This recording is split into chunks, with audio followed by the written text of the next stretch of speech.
okay. Just come down with that and that control freak thing, because, Carlos, you're a control freak.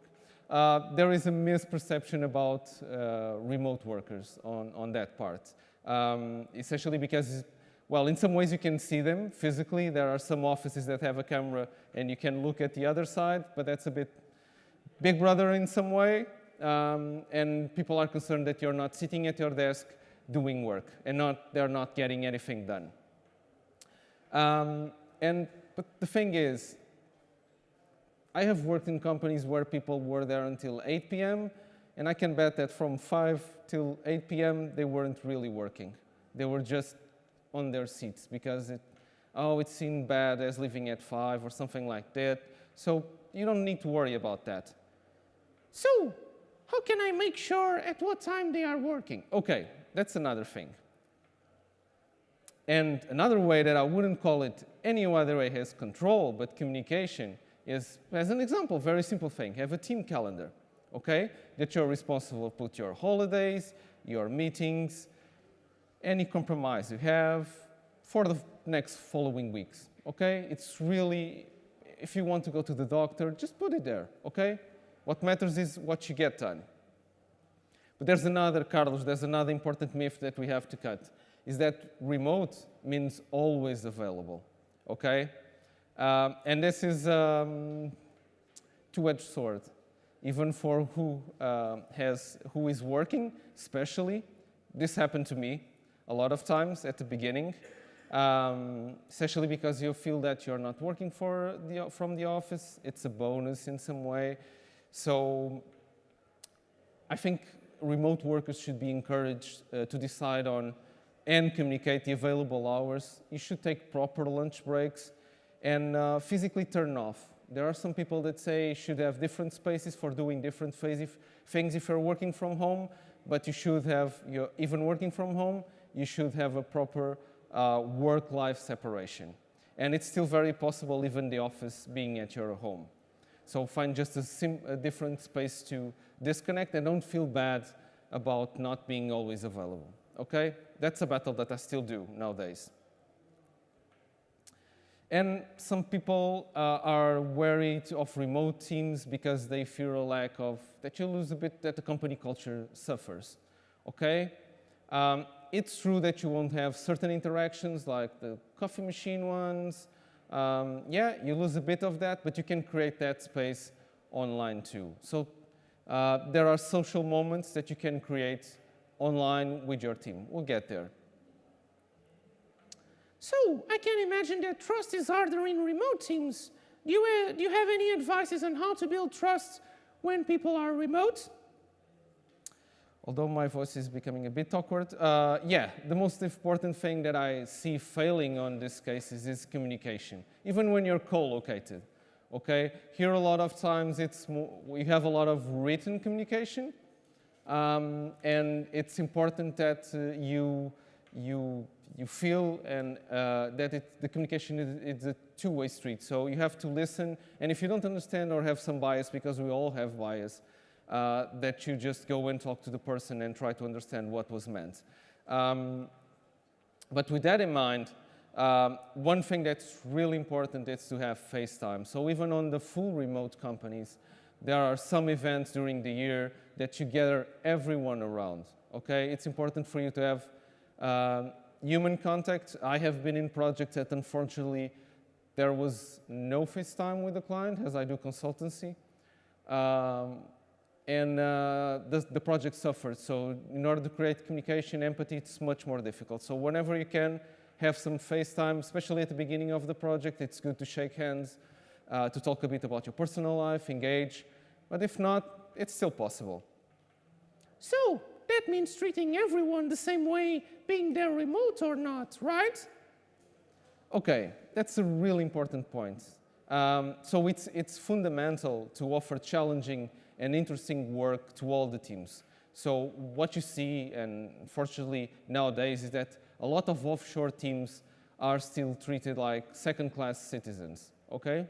So that's a battle that anyone sitting on those teams, it's important to push back and you as a manager, or if you're hiring remote people, treat them all as equal,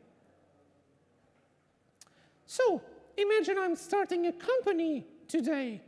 That means FaceTime isn't viable all the time. So how can I move forward with this, my idea? Okay, so video chat is a really powerful tool. I remember back in the days of IRC when you wanted to see the other person on the other side and it wasn't possible.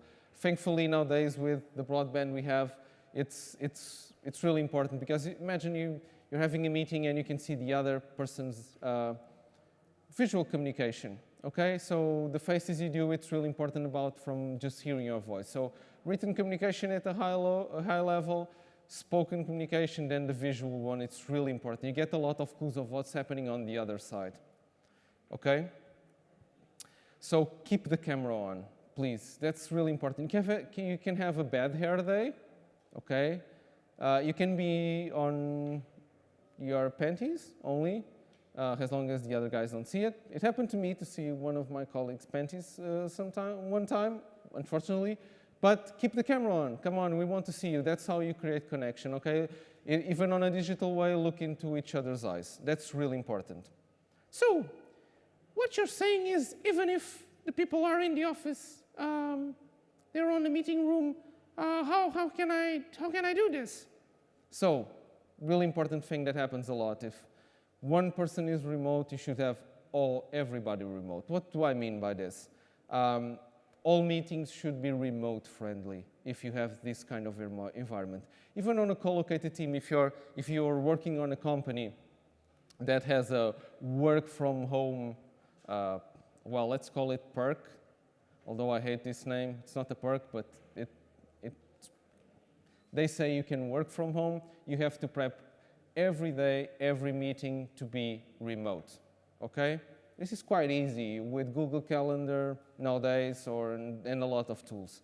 So people won't feel disconnected that day when they are at home, okay? So isn't that what we spoke the same as defining ways of working? Oh, okay. That's one of, even if you're co-located, this is one thing that I usually push with any team I work for, is ways of working. That's how you define and you structure and you agree on what you're going to do and how you're going to work. So agree on goals, practices, process, tools, meetings, and just put the team members in there for everybody to sign, even on a digital way.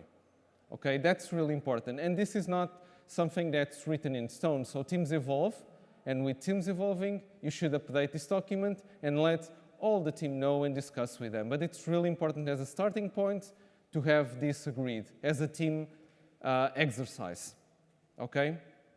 So any particular example of ways of working for remote teams?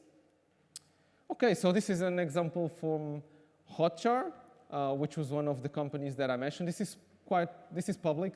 They have a lot of, on their website, they have a lot of links that they share how they work remotely. 37 Signals has a lot of books published around the way they work, blog posts, all of that. So you get the vision that the company has these ways of working, that they have the meeting-free day, so you cannot book meetings that day.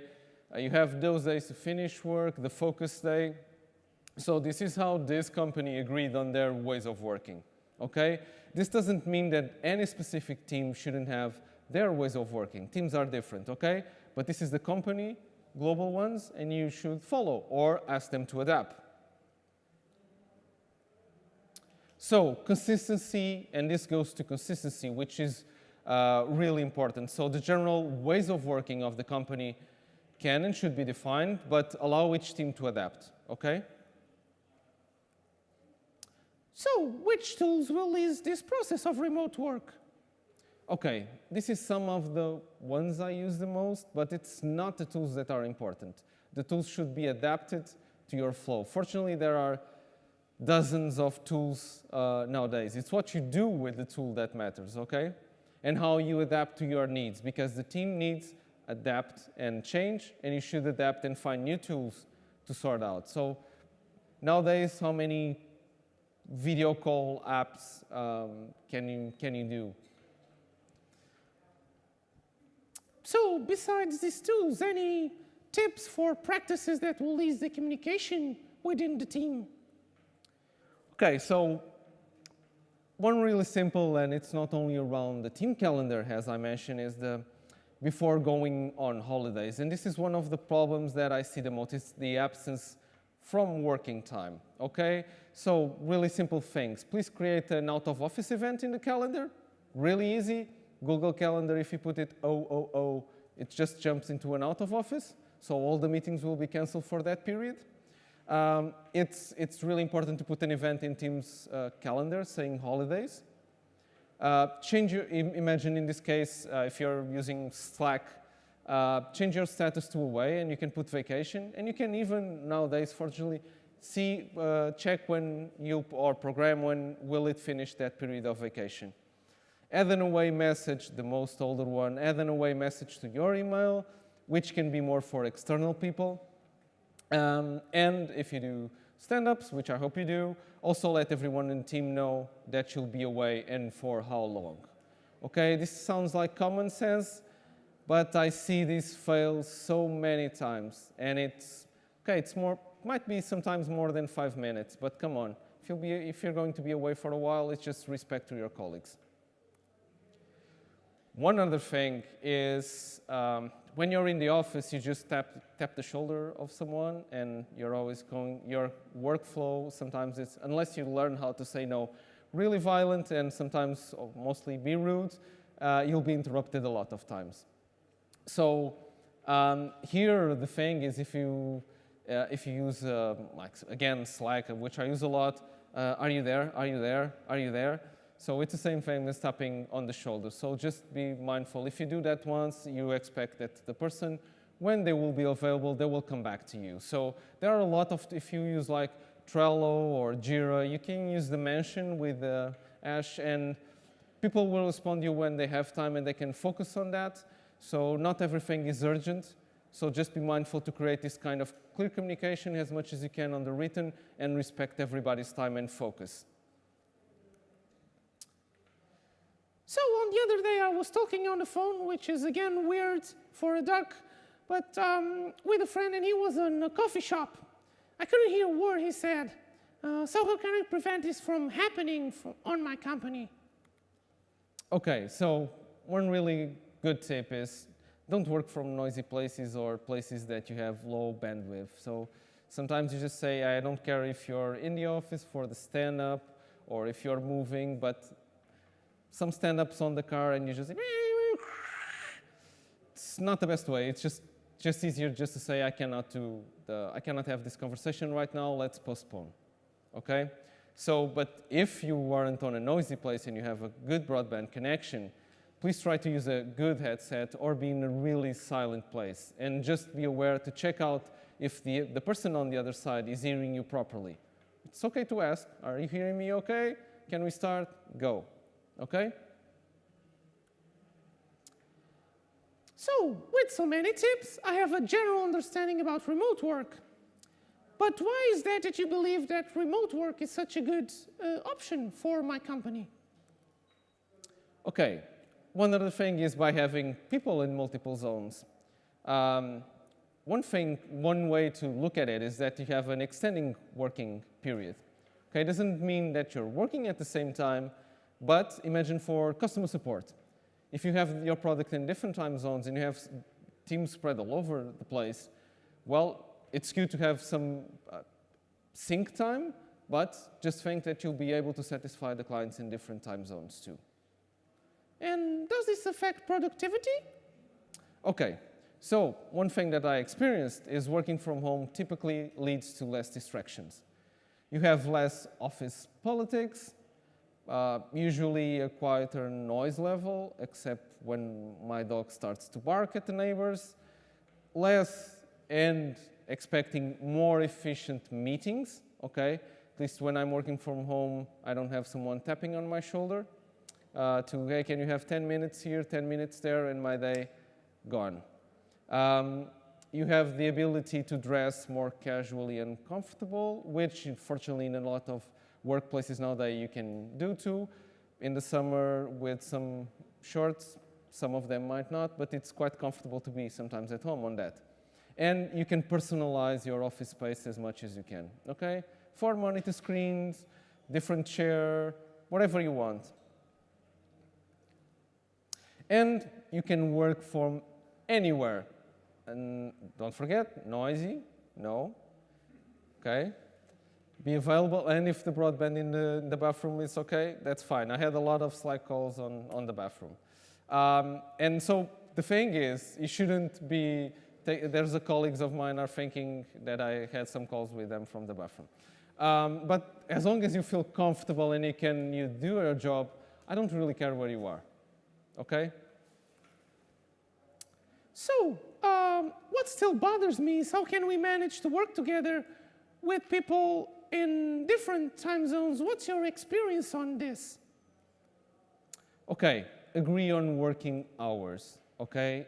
Don't expect people to start at 2 p.m. just because they want to match your time zone.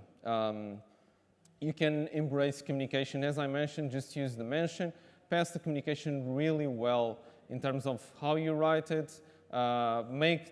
If possible, make time for some sync meetings. The rest you can work async, okay? Plan ahead, avoid decisions at the 11th hour, at the last minute. It may seem like extra work, but well, it will actually pay off to be more organized if you're working this way. So I understand the value of remote work, but I still have some doubts. How can I work? How can I have difficult meetings like retrospectives remotely? Okay, first of all, and again, is the rule of one remote, all remote, okay? In this case, taking as an example, retrospective. Because you'll need to prep this to make available for everyone to feel welcome. Fortunately nowadays, there's shitloads of online tools with an easy login that you can use. I love to use Trello because you can custom to a lot of remote exercises with this, but there's Ratrium. Well, just look online, okay? There's a lot of them and for free, most of them. But there's a lot of things that you should prep for. This is the 8 principles for remote retrospectives. So designed to equalize participation. If you set up a game, make it that's playable for everyone that's participating. Structure. So if possible, send on the invite the structure that you're going to follow, a simple agenda, what you're expecting for the retrospective. Enhance or replace visual cues. One technique is to use Post-its. Imagine you have 10 people all remote, and well, it's hard to put your hand in the air or just talk on top of each other, so you can use visual clues like, I want to talk, or 5-minute break, whatever. Just use Post-its. It's easier for the facilitator to have everybody on the same page and just push the conversation to whoever wants to step in. It's really important to help remember who's there, okay? So at the beginning, just start by describing or mentioning who's on the call so that everybody's aware. If someone jumps in whenever you have a break as a facilitator, just let know that Carlos stepped in the conversation, okay? So that the others are aware of that, even though they can see their faces. But it's important as a facilitator to do that. Actively engage people. What happens is that probably you're feeling that the person is on the retrospective, but it's not physically there because it's on another computer screen. It's looking at code, YouTube video. Okay, so that's why video, it's so important to look where the eyes and if people are following, but just push people to actively engage on the conversation. So if you feel that someone is rather silent on the conversation, ask for their opinion. So pull them into the conversation, okay? Oh, sorry. Use a back channel, so it's good to have a backup. Sometimes tools fail by a lot of problems, downtime can happen. So just have a backup for whatever you're doing. Know your tools. So whenever you're trying something new, if it's, imagine, I'm going to pick up on, continue to on the retrospective. If you're picking a game and you're using Post-its or an exercise, let's call it like that. If you're using an exercise, it's much easier for you to sort out something on the fly with Post-its. Online might be a bit more difficult for that, okay? So know the limits of your tool if you're trying to improvise something with the dynamics of the group, okay? And don't let the tools dictate your format. So again, you think of the flow, of course there's limitations, but you have so many tools online that it's much easier nowadays to try to think of what fits that team and then find the tool for it. So, I'm sold on that idea. I'm going to open a remote-friendly company with all the advices. Any more tips you have to give me? Okay, one really interesting one, and it's a battle that I have a lot of times. It's the battle with the Simpsons family. So if you use Jira, and for God's sake, use a proper avatar, okay? So you imagine you join the company and it's everybody remote or even on an office, and you have to know that Carlos, apart from being a duck, it's Bart Simpson, and the other colleague is Homer Simpson.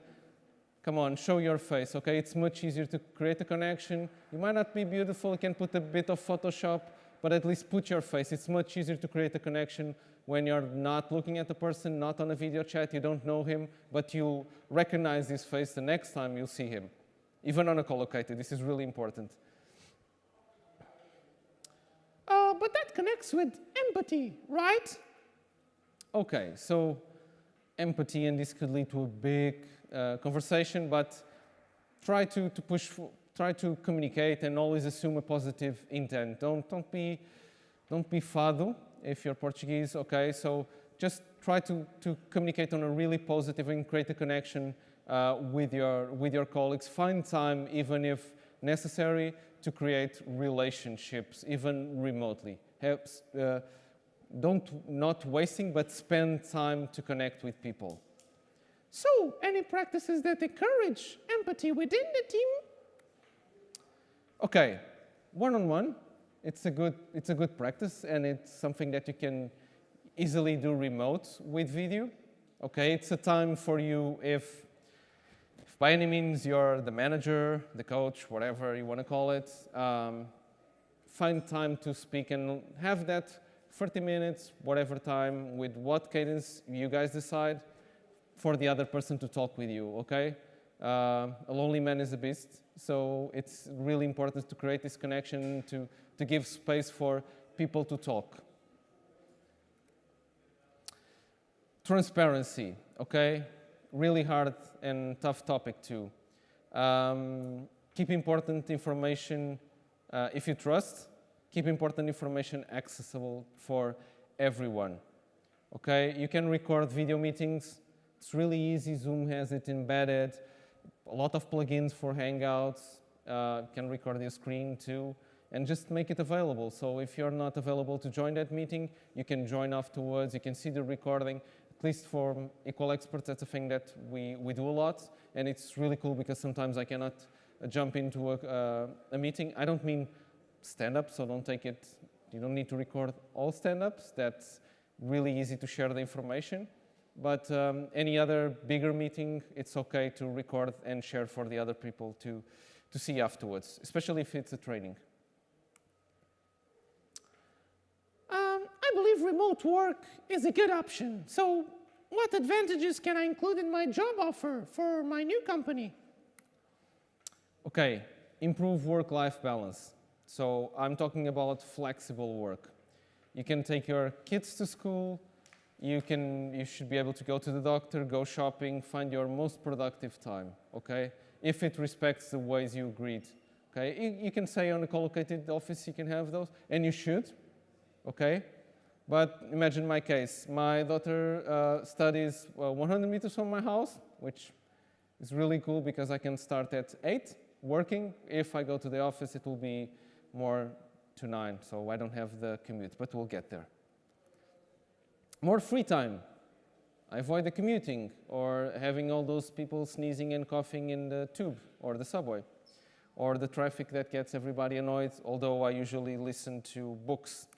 But it means that whenever I'm working from home, I have more time with my family. Okay, it's important. Again, not meaning remote. It's not 24/7. So just find extra sleeping time, take time to rest, and avoid all those stresses that you get sometimes to go to the office. What is expected is that you live a healthier life on that matter. You should have more time for physical activity, so just clean your day and stop to do exercise. You should eat healthier. Sometimes when in the office we go to those junk food that's below the office, at least unfortunately with me, just to rush. It happens at home. Fortunately, I try not to have so many junk food. If you're ill, just don't go to the office to spread virus, okay? Been there, done that, okay? Me to blame. I felt really bad for going because I wasn't checking in. But yeah, if I stayed 3 days at home with the flu, I wouldn't pass to 2 colleagues afterwards, okay? My bad, too. Option to create a comfortable and ergonomic space. There are really good offices nowadays, and people are taking every day more care of that, about employee satisfaction and how you feel in the workspace. Still, at home, you can find your workspace, and that doesn't have to be the same as your colleague to decide. Hey, Nuno, I have to go, but I'll start my adventure, and let's keep in touch.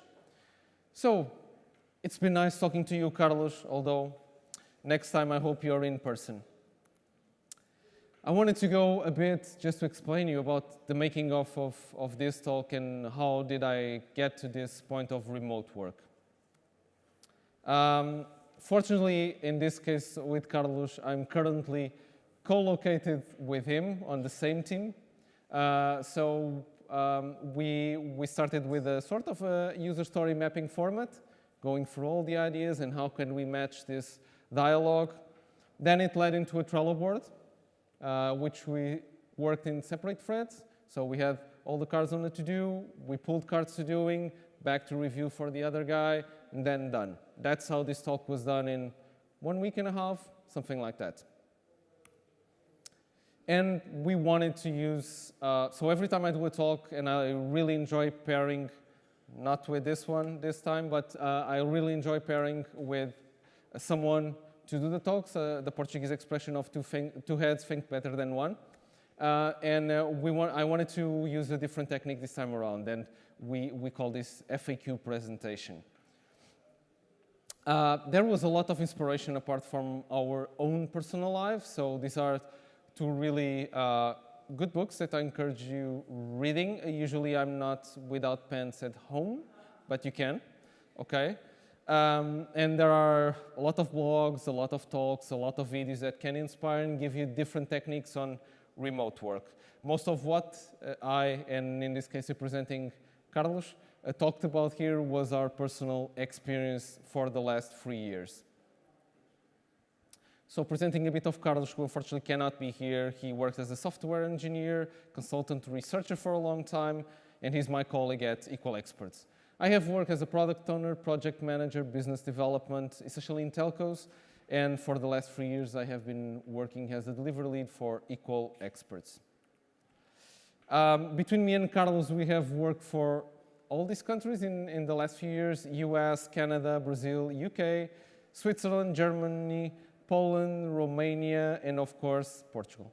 That's not remote, it just depends on the city, okay. So I would like to thank Bright Pixel and PixelScam for having me for the 3rd edition on a row. And thank you all for putting up with me and Carlos, who I'll give to one of you if you want to take Carlos home. Thanks for listening, and hope to see you next time. So available for questions, thank you.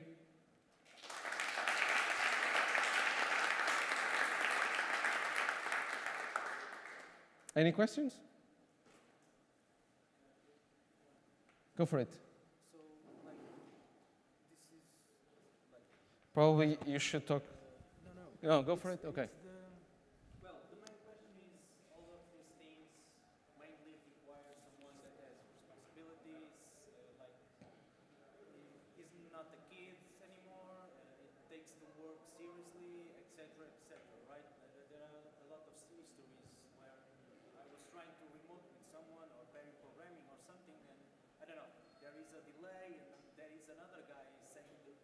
what is expected to do.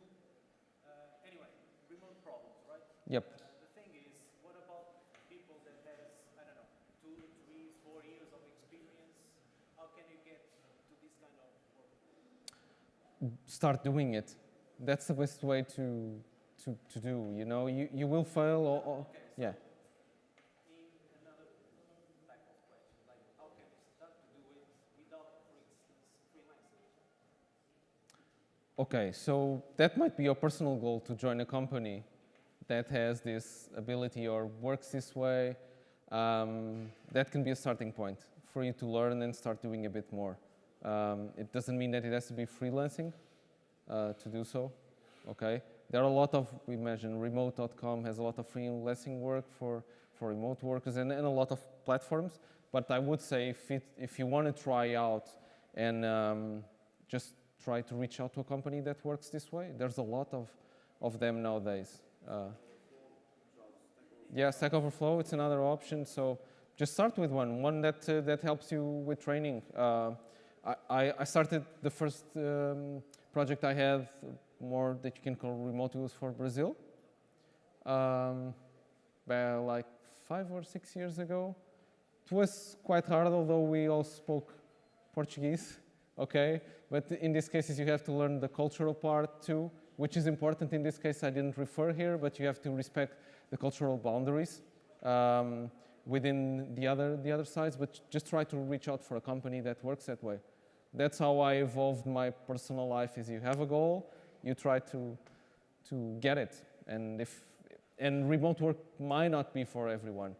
In this case, and for the last, so that I don't seem arrogant in some way, I do really enjoy co-located work too, okay? Just the technique I try to help all the teams that I work is that, hey, sometimes you're sick, so just the work from home should be remote friendly, all the team, just as that simple act, right? But in a lot of companies nowadays, you work for different cities. You're spread, so just try to join one of those or a more pure remote company. Fortunately, there are a lot of them nowadays. I would put it as a personal goal if you want to. The idea of the question is because, for instance, I'm a Ruby guy or Rails guy or Canary guy. The thing is, for instance, on Slack, we have the Ruby community, the Rails community, and we talk about a lot of things, mainly, for instance, Ruby and Rails jobs, remotely friendly, for instance, but there are, well, mainly they all say, look, you have to have, I don't know, 7 years, 8 years, 10 years of experience. You must be a senior guy. I don't want, for instance, I'm trying to build something in the UK, for example. It's my last example. And the thing was, well, you can do remote, but most of the time of the week you need to be here. So I'm trying to build something, and the remote is a possibility, but for that to happen, you need to be like, I don't know, have a lot of experience. So it's not a easy struggle or fight to. Well, why don't you try to reach a company that has that tries to match, and you can, yeah. Well, imagine the multi-site, okay, which has some remote work, right? And you're here and you have another office in the UK, okay? So if you're not familiar with, or you don't have that much experience, you should learn from others that have, okay? But you have to find a company that matches what you have to offer, so that it matches the win-win. Okay? That would be my advice. Okay, cool. Good luck. You deserve the Carlos. Okay? Carlos is yours for today. Any more questions? No? Don't be shy. I don't have any more Carlos. They all went in the other talk I gave. Okay? So thank you very much. Hope to see you next time. Bye-bye.